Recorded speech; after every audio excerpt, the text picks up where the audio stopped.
ओम नमः सिद्धेभ्यः। अहिंसा परमो धर्म की। आचार्य गुरुवर श्री कुंड कुंड भगवान की। आचार्य गुरुवर श्री ज्ञान सागर मुनि महाराज की। आचार्य गुरुवर विद्यासागर जी महाराज की जय। मुनि संघ की जय।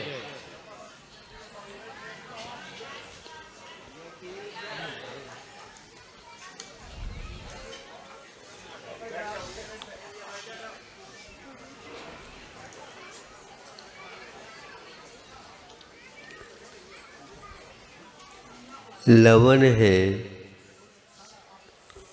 और इस शब्द से लावण्य बनता है।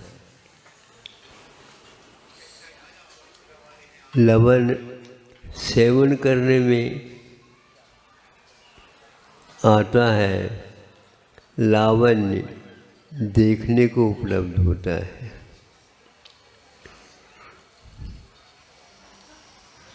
लवन से लावण्य क्यों बना,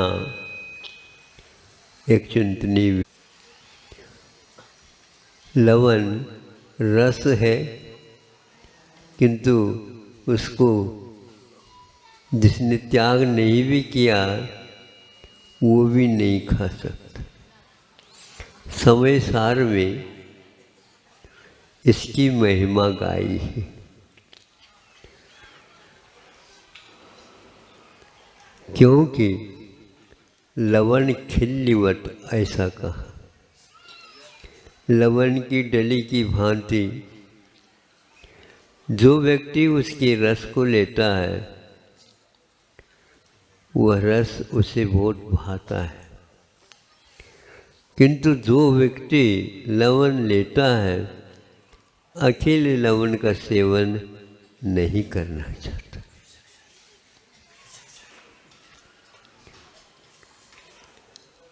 गृहस्थ का और श्रवण का और श्रावक का लगभग ऐसा ही स्वभाव है। रस के बिना श्रावक रहना नहीं चाहता और रस के साथ श्रवण कुछ लेना नहीं चाहता। क्यों नहीं लेना चाहता? तो अमृतचंद्र सूरी ने कहा है, इसलिए नहीं लेना चाहता, स्वभाव का आस्वादन ज्ञानी लोग ही ले सकते हैं और विभाव वाले हम भाव भले ही करें किंतु वो उनकी वश की बात नहीं है। लवन देखने को तो बहुत सफ़ेद अच्छा लगता है, शक्कर के सामने रखने से दोनों में से भेद समाप्त हो जाता है, किंतु शक्कर को तो फिर भी ले ले अकेले, किंतु लवन को अकेले लेना कोई भी पसंद नहीं करता। तो उसको क्यों उदाहरण के रूप में रखा वहाँ पर समय सार में? पंचेंद्र के विषयों के माध्यम से बहुत जल्दी तत्व सामने आ जाता, क्योंकि अनंत काल से परिचय हुई है, लेकिन अनंत काल से ये भी परिचय नहीं हुआ अकेले लवन का सेवन क्यों नहीं किया जाता। उन्होंने कहा कि लवन का स्वाद तो लवन ही है। नहीं महाराज, हम लवन को बुरका करके दाल में या चावल में या जो कुछ भी है उसको पहले डालते हैं और सब कुछ है उसमें घी भी डाल दिया, सब कुछ भी डाल दिया। लवन यदि नहीं डला है, अरे भाई तुम तो फीका जीवन जीने वाले हो। जबकि वो फीका नहीं, स्वादिष्ट है, उसमें मिश्रण नहीं और वहाँ लिक्विड ले लो नहीं, इसलिए नहीं। लवन रस होते हुए भी वहाँ उस रस को आप इसलिए नहीं चखते, जुआ उसको स्वीकार करना नहीं चाहता। पेट में पाचन शक्ति अच्छी बढ़ जाती है, लेकिन पेट की कोई भी शुद्ध नहीं ले रहा है। और जुम्मा कहती है हमें लवण तो दे दो, लेकिन इसको लावण्य बना करके दे दो। तो लवण का लावण्य दूसरे पदार्थ के साथ जुड़ गया, तब उसको लवण को लवण न बोल करके लावण्य कहा।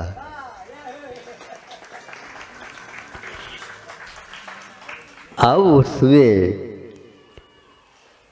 थोड़ी सी भूख कम भी लगी हो तो खुल करके लग जाती। समय सरकार ने लावण्य न करी लवण खिल्लिवत कहा है, क्योंकि मिश्रण के सर्वेषां संसारी जीवानां स्वसंवेदनं तो अस्तु एव स्वाभाविक। स्वसंवेदन से कौन वंचित है? कोई भी वंचित नहीं, क्योंकि संवेदन छूट गया, कुछ नहीं संसार में। जैसे आँखों के अभाव में संसार की लीला क्या समझ में आएगी? कुछ भी नहीं आए। किंतु आंखें मिलते ही संसार दिखता है, किंतु आंखें बंद होते ही संसार से अंतर जगत की ओर जाने का सौभाग्य प्राप्त होता है। तो दाल के साथ लवण खाना, चावल में लवण डाल कर खाना, यहाँ तक कि मिठाई में भी लवण का मिश्रण किया जाता है। ऐसा सुनते हैं, सही है?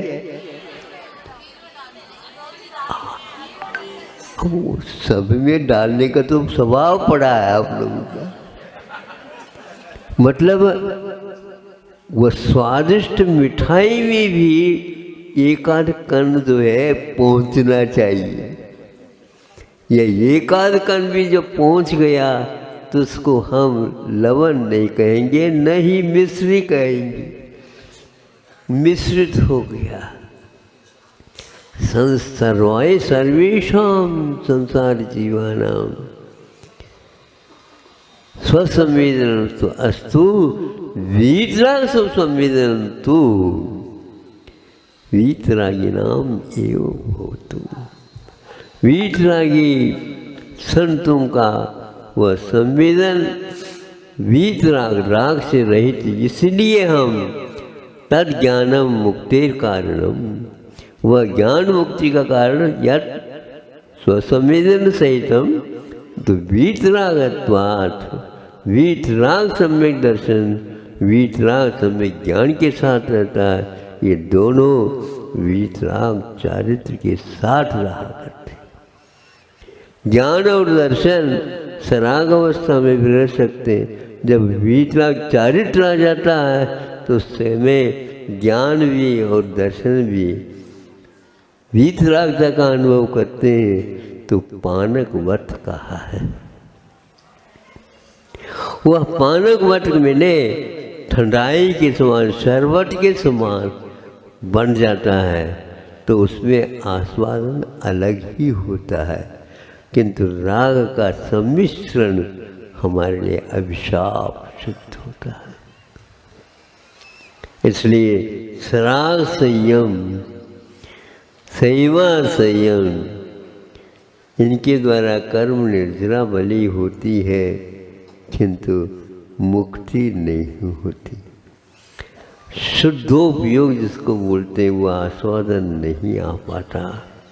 इसलिए कि लवण खिल्ली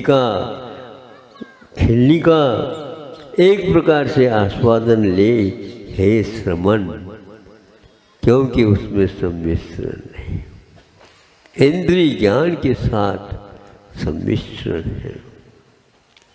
इंद्रियातीत अतीन्द्रिय ज्ञान जो होता है वही हमारे लिए जो का त्यों आस्वादन लेने के लिए बाध्य करता है, वो ढूंढता रहता है। इसमें सम्मिश्रण तो नहीं है।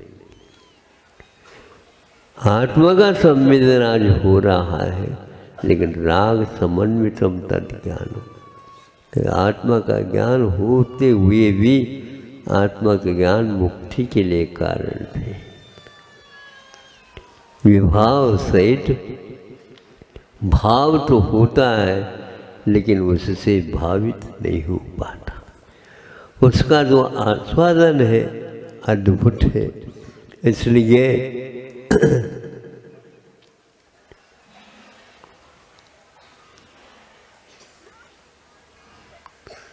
दूर रहो लवण से, दूध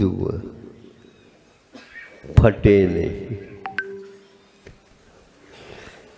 लवण से दूध को दूर रखो।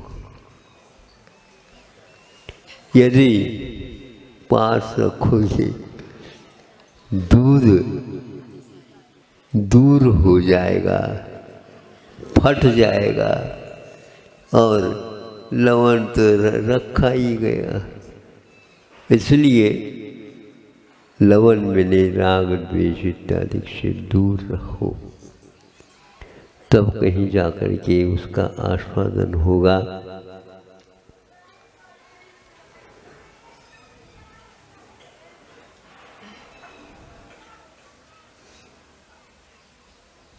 अध्यात्म ग्रंथ में इस प्रकार ये उदाहरण दे करके सूर्य महोदय ने हम लोगों को कितना स्पष्ट उत्तर देने का प्रयास किया।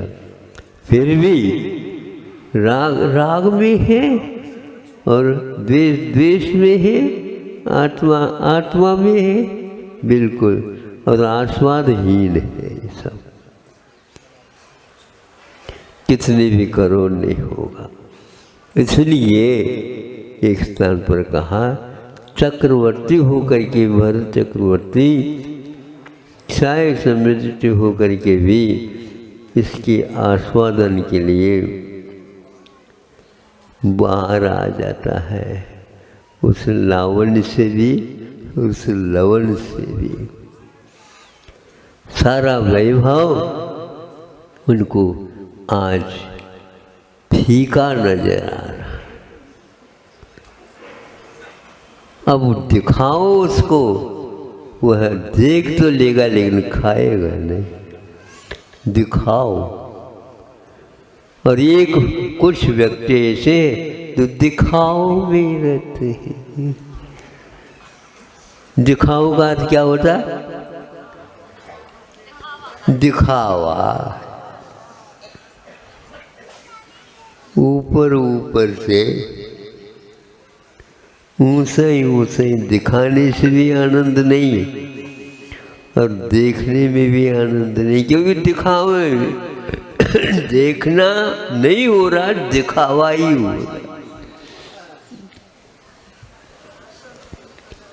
समय सार में भी यही कहा गया। समय सार ग्रंथ बहुत बड़ा उपकार है, और उसके ऊपर कवर चढ़ा रहे। ये खबर नहीं है, इस कवर में समय सार नहीं।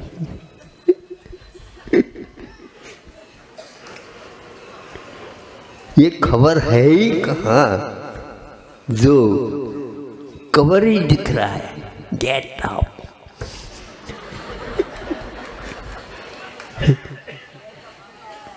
गेट आउट कर नहीं कर रहा है वो।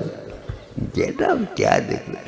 समय सार में भी वह सामाय के समय पर भी सामने रख करके सामाय कर, ऐसा अच्छा है। अब हीरा मोती मानिक आदि आदि अलंकारों से भी उसको सजाते हैं। भगवान वीतरागी है, और इसे यदि सजाएंगे तो सरागी ही कहलाएंगे। वीतरागी को भी आप सराग के रूप में देख रहे हो, और वो जो वीतरागी आप में राग में भी वीतराग का दर्शन कर रहे हैं। धन्य है उनकी दृष्टि, और धन्य है हम भी कि उनकी इस दृष्टि को हमें समझने का अवसर इस समय सार के माध्यम से प्राप्त हुआ। इसीलिए इस पुस्तकाकार समय सार के लिए भी हम बार बार नमस्कार करते हैं। इस निमित्त से वह नैमित्तिक बोध हमें हो रहा है। हमें तीर्थ मिला, तीर्थ के कारण तरने का, पार होने का भाव होता है, इसलिए इसको तीर्थ कहा है। आगम को अष्टबाउल में तीर्थ कहा है। तीर्यते अनेन आत्मा यम, यह आत्मा पार हो जाता है जिसके निमित्त से उसको हम तीर्थ बोलते हैं। नहीं तो वह तीर्थ क्या, कुछ भी नहीं, रूप रस गंधात्मक है। ये भेद विज्ञान इस समय सार में दिया है, और इस प्रकार देव गुरु शास्त्र के निमित्त से हमें रागादिक से दूर होने का सौभाग्य प्राप्त होता है। धीरे धीरे एक अपने संकल्प के अनुसार मंजिल तक पहुंचते जा रहे हैं। धीरे धीरे एक दिन कम होते जा रहे हैं। कई लोगों को आकुलता है कि तिथि अभी भी घोषित नहीं है, और हमारे भी ओर देखते हैं। मैं इन तिथियों की ओर तो देख सकता हूँ, उस समय हम अपने आप को अतिथि देख रहे हैं क्या नहीं रहे, क्या पता। महाराज आपको बताना चाहिए, क्या बताना चाहिए? कैलेंडर देख लो, उसमें बताया हुआ है। एक वर्ष का पूरा कौन सी तिथि के दिन कौन से अतिथि महोदय की महिमा हो गई है, ये सब लिखा हुआ है। नहीं, हाँ, आपके मुख से, हमारे मुख से तो कुछ नहीं निकलेगा। इसलिए नहीं लिखा कि न तिथिया संति ये शाम अतिथया। जिनके पास कोई तिथि नहीं है वह अतिथि कहलाएगा। और आप लोग अतिथि सत्कार करना सीख लो, बाकी सब ठीक है। नहीं तो फीका फीका हो जाएगा। भले ही नीरस दे दो, लेकिन अतिथि की पहचान करके दे दो। अहिंसा परमो धर्म।